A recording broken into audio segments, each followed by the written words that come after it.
What up, guys? Mad Viking Toy Channel back. Second time's the charm. Doing this over again. No reason other than camera failure, but anyway. This is wrestling, current wrestling news vlog. There's quite a bit of it. I'm going to try to squeeze it all in here. TNA news. Eddie Kingston gone from TNA. If you're wondering who that was, his biggest role basically was being a member of the CDC with James Storm. Nothing really happened with him after they broke up. He asked for his release. They gave it to him. TNA is already shifting out the Global Force belts, and they're debuting their new ones. First one to debut so far is Sienna's women's title. You can see it on her Instagram page. I tried to save the picture and post it on mine, but they don't let you do that. So you can go check it out there. There's also a new Cruiserweight WWE title coming out. I can't tell any difference with it other than the color, which is black, and it makes it look dope.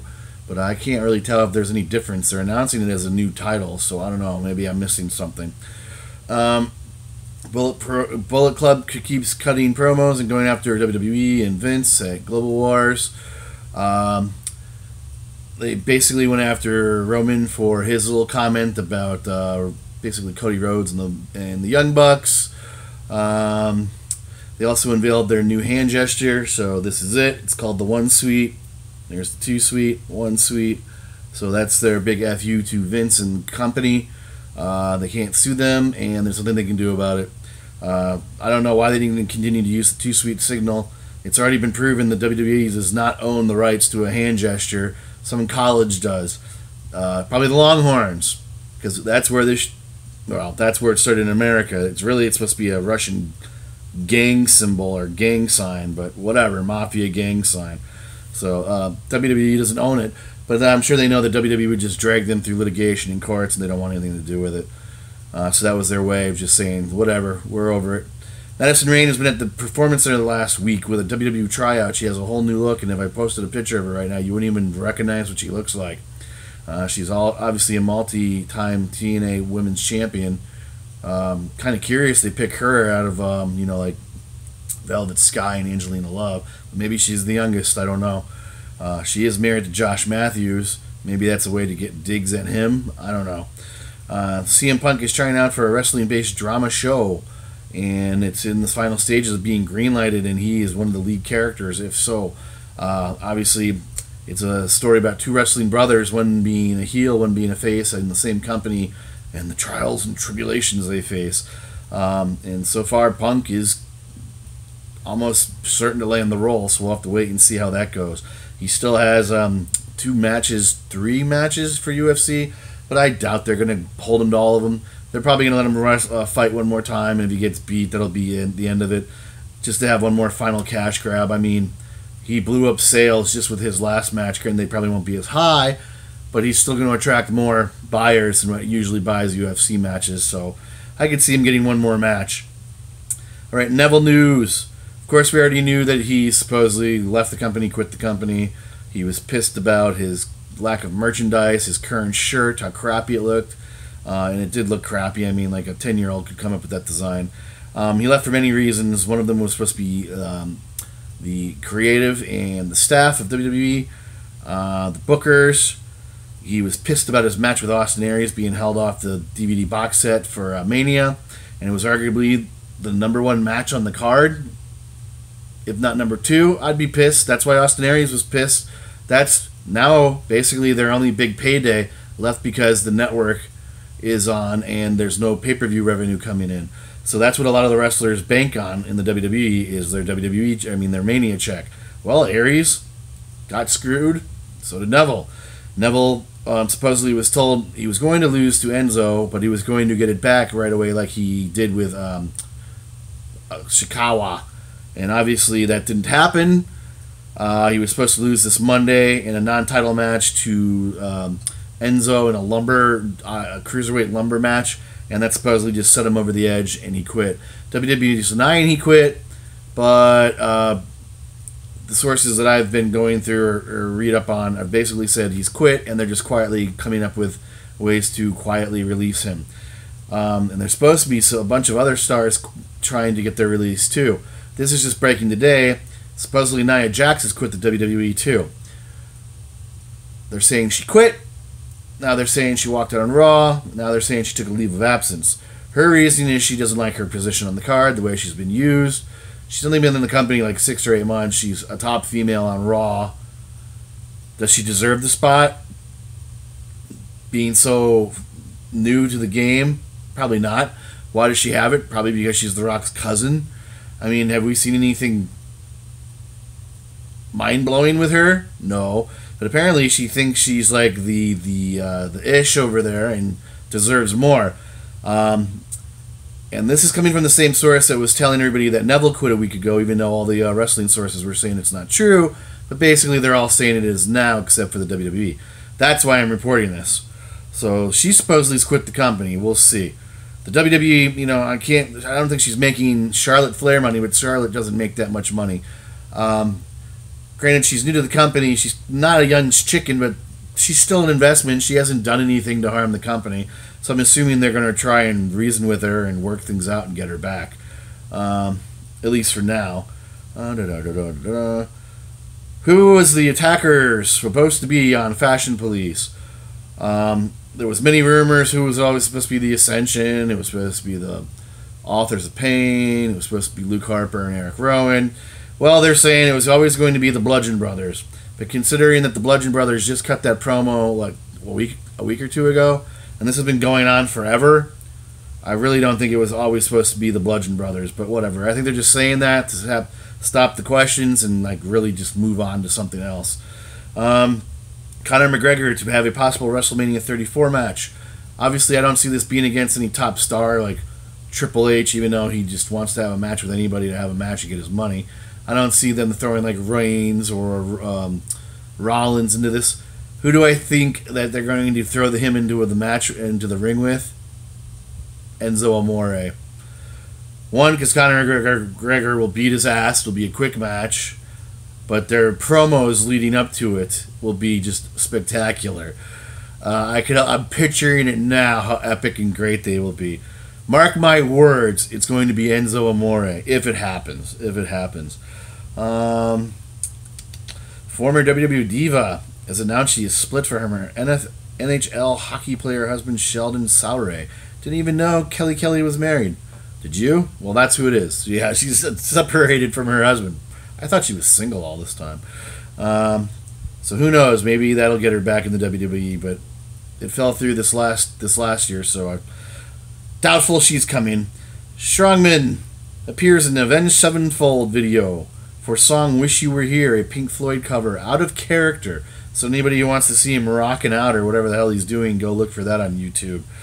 WWE claims they will no longer stereotype characters like what they did with the Shinsuke Nakamura Jinder Mahal storyline.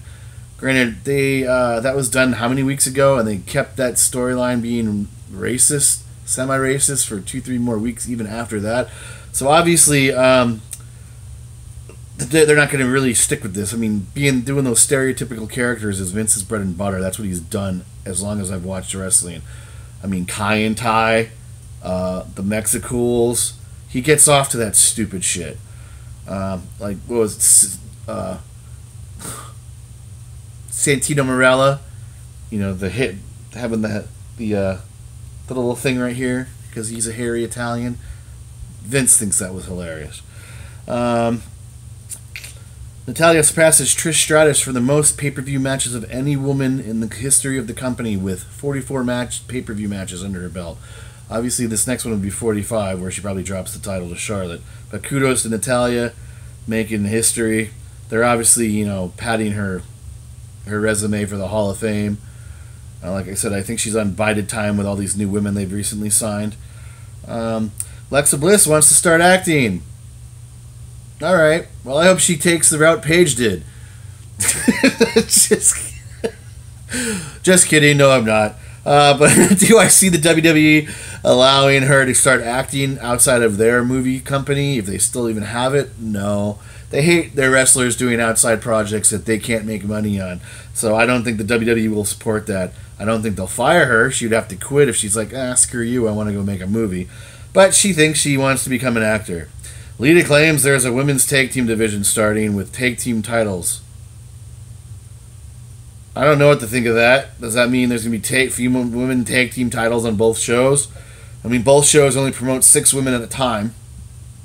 So that means 2 women are going to have a belt on them constantly, plus possibly having the women's title on them as well.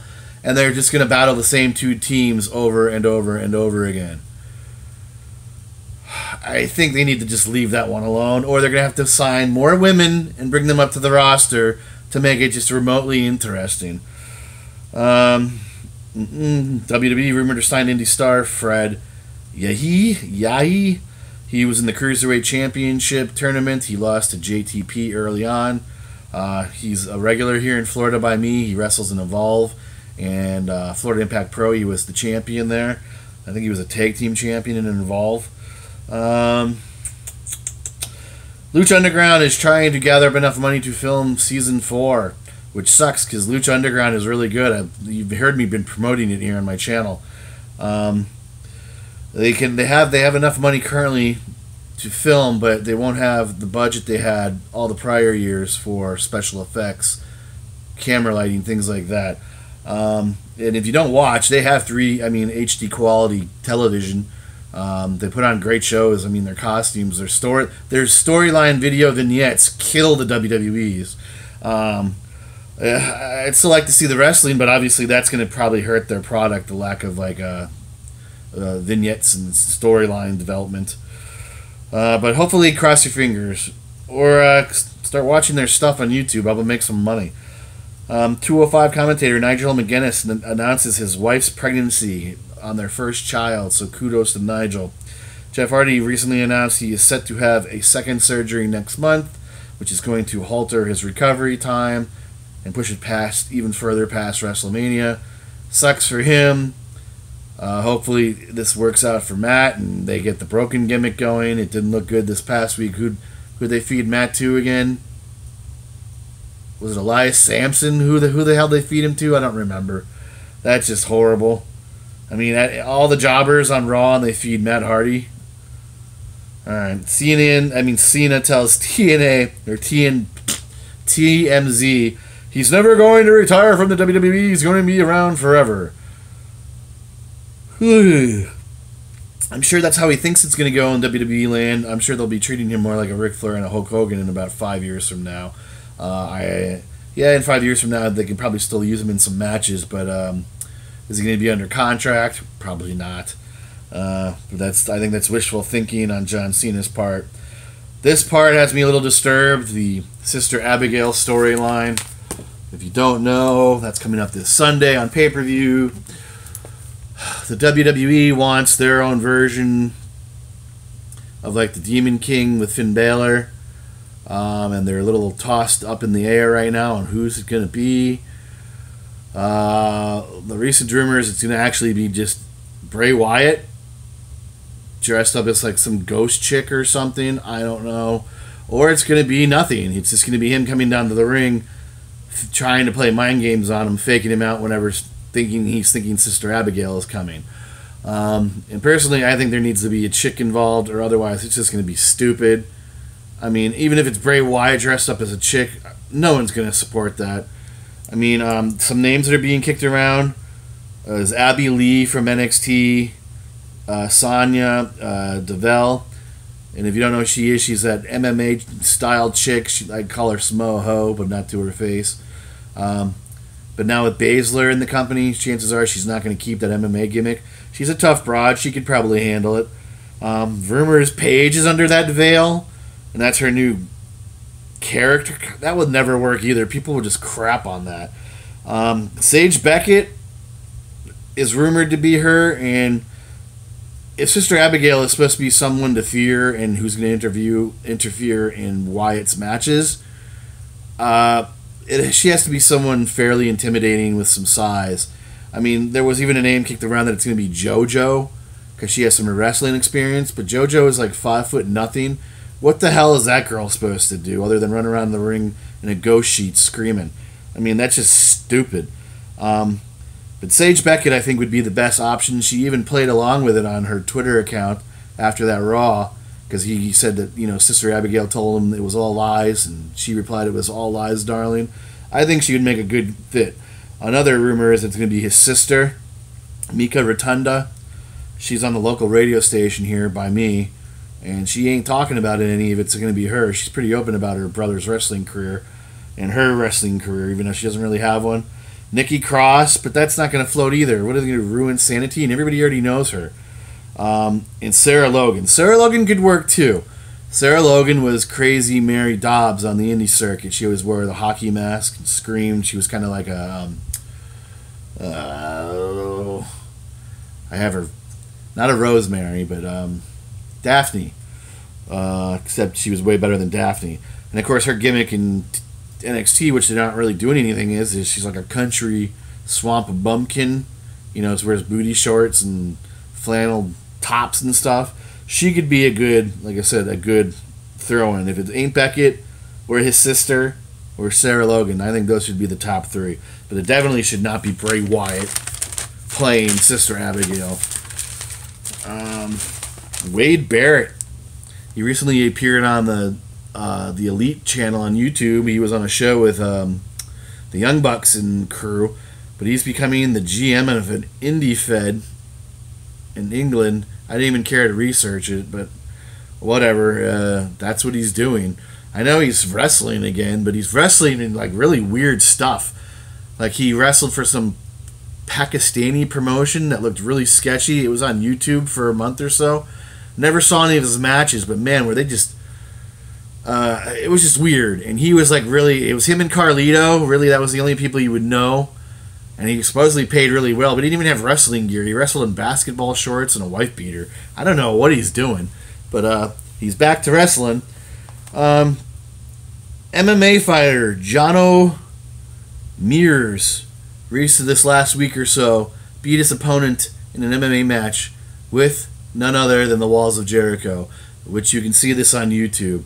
And he didn't really crank it in at first, but when he cranked it in, that guy tapped out quicker than... as quick as if he was on fire. We were talking about that with a couple of dudes at the last NXT show I was with, because they thought it was funny. I was like, have you ever been in the Walls of Jericho? They're like, no. I was like, if applied right, I would have you crying right here. And they'd be like, oh. Gail Kim is retired to be retiring from the ring permanently now this time. Bound for Glory in a few months, facing Sienna for the women's title. Rumor is she wants to win it, of course, and retire on top. I don't know how old Gail Kim is, but supposedly she came back to help Jeff Jarrett when the Global Force thing was launching. So she's under contract, but she was only supposed to be around for a year. It doesn't mean she won't sign for a longer deal, but that's the rumor. And I can see it happening. She's married to a wealthy dude. She doesn't need to keep banging up her body. So we'll see how that goes. Someone's got to beat Sienna, and they're making her this unstoppable beast. She's held the title now forever.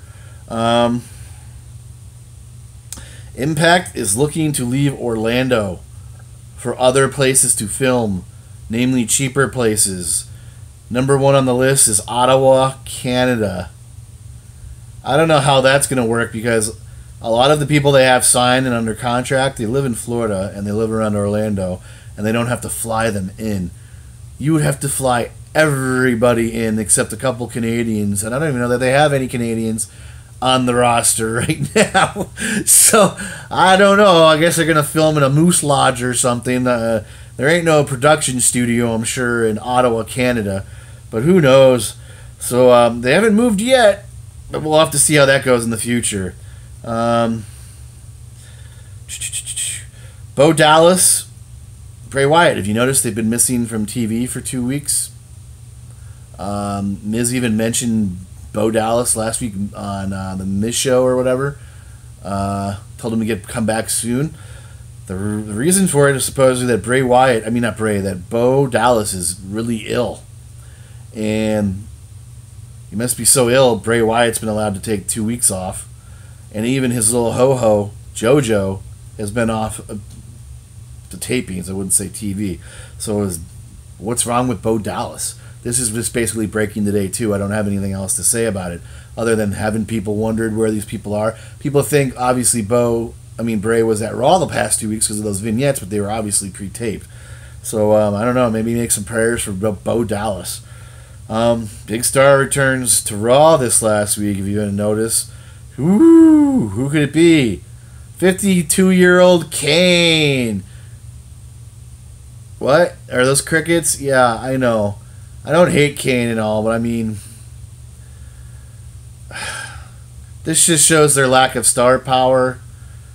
They haven't been building anybody up, but there's also quite a few people injured right now. I mean, not that Cass would be one of them, but I mean, Samoa Joe's out, Hardy's out. But I thought Kane or Glenn Jacobs was running for some political office in his hometown. So either that fell through or they're just desperate for people and they called him back in. So Kane's back. He does have new ring gear, but that's about all I can say right now. This is the most, emotional part for me. At the last Ring of Honor pay-per-view, which I can't pronounce or don't remember what it was a grudge match between Bully Ray and Jay Briscoe. Basically, the Briscoes and Bubba were at one time the Trios champions in Ring of Honor. That's where, obviously, it's a tag team, but there's 3-on-3 on each team. And they were holding those titles. When they lost them to Dalton Castle and the boys, Jay Briscoe basically took exception to it, storyline-wise, and was going like crazy, doing all sorts of messed up things about it. And Bubba Ray was always the guy that calmed them down and got him back in check. Well, they went for their rematch, and they lost their rematch too, and Jay attacked Bubba would set up for this match at whatever it was, I can't pronounce it. During the match, Jay Briscoe brought in a table. He didn't set it up. He just basically put it on one of its ends, and he threw it at Bubba. And I've seen the video finally, and it doesn't even really look like it hits Bubba. Some angles, obviously it did, because they're not making this story up. But it looks like the corner at best, he tried to block it, and it looks like the corner at best clipped him in the side of the skull. And it was so serious that night he was blacking out and had to go to the hospital. This was a story, it was made into a storyline last week on Ring of Honor. Tommy Dreamer, who went with him to the hospital that night, came out and continued the storyline that Bubba was supposed to be in that night, and basically cut a promo on Jay Briscoe, telling him what he did, and that Bully Ray's career is probably over. He was having problems seeing bright lights, loud noises, walking. Last week's episode was about 2 or 3 weeks ago, pre-taped. They did have Bubba come out this week on Ring of Honor to address the crowd, and that was supposed to be the day after, in real life, that he had left the hospital after getting that concussion. He was wearing sunglasses, and the crowd was told to kind of be not so loud. They were being respectful, and they weren't going crazy. But you could tell in Bubba's voice, he couldn't even speak loud because it was so painful. You could see a tear or two every once in a while come out from under his sunglasses. He was basically telling us he was retired without saying he was retired. Then a week went by, and he was on Twitter, and again he announced to the Twitterverse that all bad things come to an end, and I think it's my time, which blew up Twitter. So, what was it, on this week's tapings of Global Wars, in one of the main events, he came out, it was Cheeseburger and one of the New Japan guys versus Christopher Daniels and Kazarian. I can't think of their tag team right now. And they were going to put Burger through a table. Bubba did come out, not running or charging, and he stopped the table bump and he put Kazarian through it. That was the end of the match. Cheeseburger and the New Japan guy thanked him for saving them, and everybody quickly scattered because this was on a pay-per-view. They're on a time. They have a time frame. Bubba got in the ring, and he told the story about basically how this was the same building back in 1999 that he and Devon lit a couple of tables on fire and threw balls. He couldn't even. I could understand who he said. You could just barely make it out because his voice broke down. They put Balls Mahoney through that table back in 1999, and it was in that same building, I think, for Heat Wave. And he broke down a little bit right then. And he caught himself. There was a few times he was breaking down. He's Bubba. He's trying to act tough. He went on to basically say, again, that he thinks his time is through. He has to think about himself now and his family. And, of course, people were chanting, no, don't go. One more match. And he would try to cut them off from chanting because probably it could hurt his ears. But he wasn't having it. He went on to thank the fans for making him who he was. All of his years with the Dudley Boys, all of his memories. His favorite town to wrestle in had always been Chicago, and that's where they were that night, Chicago. Huge pop for that. He proceeded to start breaking up the table that was already in the ring, and he broke off a piece, and he signaled for a little kid to come into the ring. And of course, he's wearing a Bullet Club shirt, and he dropped down to a knee and was talking into the kid's ear for a little bit. Of course, we'll never know what he said. And I don't even really think the kid knew who he was, but I think it's a really great moment. Bubba hugged him a few times. He told the crowd, this is Chase. Chant his name so he knows what it's like to be a star, and they did that. Bubba made it a point to say that he can't thank everybody individually for his time in wrestling and his fame. But this kid's going to represent all of you. And that got a huge pop. He told this kid this is going to be the last table he ever breaks. And tonight, this is basically a piece of history. And he gave the kid the piece of the table and told him to take it home and represent. See, it's starting to bother me. I'm starting to get a lump in my throat. And he told the kid to take it home and to represent, keep it. It's going to be a piece of history. And the kid did, and he was pretty stoked about it. And then Bubba Ray just kind of stood there, choking back tears as everybody kept chanting various things. And as they threw the streamers at him. I don't know. See, I'm getting worked up again. Personally, if I was a wrestler, I don't know that I would have liked Bully Ray because I've heard so many stories about him. I don't take verbal beatings very well, and I don't put up with people like that. But I respected him as a wrestler, and I loved him as the Bully Ray character, especially in TNA. You know, very few guys have to go to TNA and actually improve their character. He was one of them, and so was Christian. And I was really hoping the WWE was going to sign him as Bully Ray, but they weren't going to do it because of the anti-bullying campaign, blah, blah, blah. But it's so stupid. Heels are bullies. I never got it. But, like I said, they started throwing the streamers, and he was crying. I'm sure I'm leaving something out. But it hit me emotionally. Like I said, he was one of my favorite stars in the last few years, and it just sucks. It's another end of an era for a wrestler. I mean, it just shows we're all getting old. And he's not even old, man. The guy, well, he's 40-something, but I mean, come on. He still had time on, the clock. It just sucks. So, like I said, he's retired without officially saying he retired. Is it going to be the end of him in the wrestling world? He's got a podcast. He's got his wrestling school here in Orlando by me. I'm sure he's going to be doing things here and there, but we're never going to see him wrestle again. Probably not. His concussion is supposed to be that bad. And Tommy Dreamer did reiterate when he was telling Jay Briscoe what he did, that he was responsible for giving Bubba Ray so many concussions back in the day. And really, you're only supposed to have one ever in your life. So, like I said, that table shot didn't even look serious. Like I said, it didn't even look like it hit him. But it obviously did, because it ended the guy's career. And that just, like I said, that just sucks. So, I don't know. Pay your respects to Bully, Twitter. Maybe they'll do something more for him on Ring of Honor. I don't know. Dudleys haven't been in the Hall of Fame yet, have they? So there's still that. Like I said, it just sucks to see a good wrestler go. But that's it for now, guys. 30 minutes. Thanks for watching, putting up with this.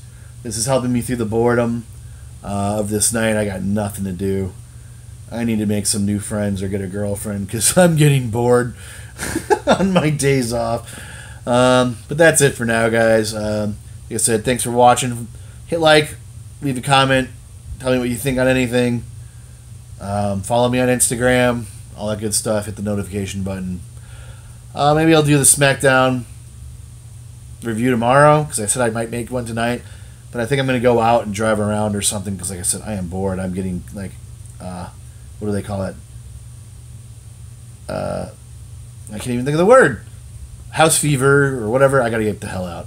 But anyways, like I said, Thanks for watching, guys. Hit like, blah, blah, blah, blah, blah. You already heard it. Mad Viking out. Peace.